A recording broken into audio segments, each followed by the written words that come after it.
செல்லாத ரூபாய் நோட்டு அறிவிப்பும் செயல்படாத ஏடிஎம் மையங்களும் என்ற நெருக்கடியோடு புத்தாண்டு பிறப்பதாக கல்வராயன்மலை மக்கள் வேதனை தெரிவிக்கின்றனர். ராத்திரி 1 மணிக்கு வந்து இங்க படுத்துக்கிறாங்க. பால் ஊத்துற காசு எடுக்க முடியல சார். தவிடு வாங்க கூட பத்த மாட்டேங்குது. இன்னும் கூட 3 நாளா வந்து 10 ரூபாய் பணம் எடுக்கல. 10 கொடுப்பாங்க, 10 இல்லன்னு சொல்லி அனுப்பிடுறாங்க வீட்டுக்கு. இதுக்கு என்ன ஒரு முடிவு கட்டுங்க.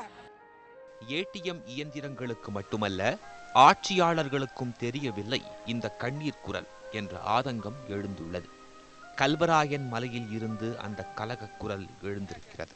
அன்றன்றைக்கு உழைத்த பணத்தை கொண்டுதான் சோறு என்றிருந்த மக்களை பண மதிப்பிழப்பு நடவடிக்கை பாதிக்காது என்றுதான் எண்ணினார்கள். கருப்பு பணம் ஒழிந்தால் ஏழைகளின் வாழ்வில் ஒளி வரும் என பசியில் இருப்பவர்களுக்கு பிரியாணி குறித்த கனவுகளை விதைத்தார்கள். கடும் பணியில் இந்த ஏழைகள் காத்து கிடப்பது எதற்காக?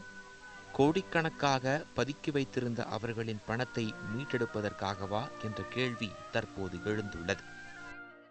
2000 ரூபாய் எடுத்துட்டு போய் நான் குடும்பத்தை பண்றதா இல்ல துணிமணி எடுக்கிறதா, இதுதான் எங்களுக்கு பிரச்சனை. ஒரு நாளைக்கு 500 கூட தராங்க. சுத்தமா காசால என்ன இதோட 3 நாளா காசே இல்லை. ஒருத்தர் கூட 1 ரூபா கூட தரல. இப்போ 3 நாளா காசே கிடையாது. நீங்க தான் வந்து காசு வந்திருக்குதுன்னாங்க. இன்னைக்கு வந்து அதனால கூட்டம் இருக்குது. அப்படி கொடுத்தா 500 இல்லைன்னா 2000, அதுக்கு மேல காசே கொடுக்கறது கிடையாது. இது எங்களுக்கு வந்து பத்தலை. எங்களுக்கு காசு, எங்க காசு இருந்தும் எங்களால செய்ய முடியல. அடிவகிற்றில் நெருப்பை கட்டிக்கொண்டு அதே அளவு தீவிரமான அகங்காரத்தையும் பெருக்கிக் கொண்டு அவர்கள் களம் இறங்கிய காட்சிகள்தான் இவை.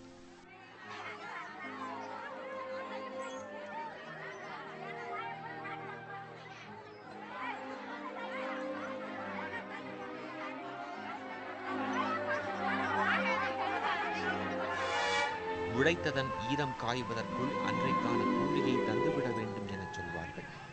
ஆனால் உழைத்த பணத்தை எடுக்க முடியாமல் தவிக்கும் தங்களது வாழ்க்கைக்கு யார் பதில் சொல்ல போகிறார்கள் என்று கேட்கிறார்கள் எளிய மக்கள். எங்களால் சம்பளமே எடுக்க முடியல. போனாலும் 2000 தான் தராங்க. பணக்காரங்களை பார்த்தா 10,000 கொடுக்குறாங்க, 20,000 கொடுக்குறாங்க. எங்களுக்கு அந்த 2000மே தர முடியாது அப்படின்னு சொல்றாங்க. ரொம்ப கஷ்டமா இருக்கு. இவர்கள் எதிர்க்கட்சிக்காரர்கள் இல்லை, அடுத்து ஆட்சிக்கட்டிலில் உட்கார தவிப்பவர்களும் இல்லை. இவர்கள் வேண்டுவதெல்லாம் தடையில்லாத பணப்புழக்கம்.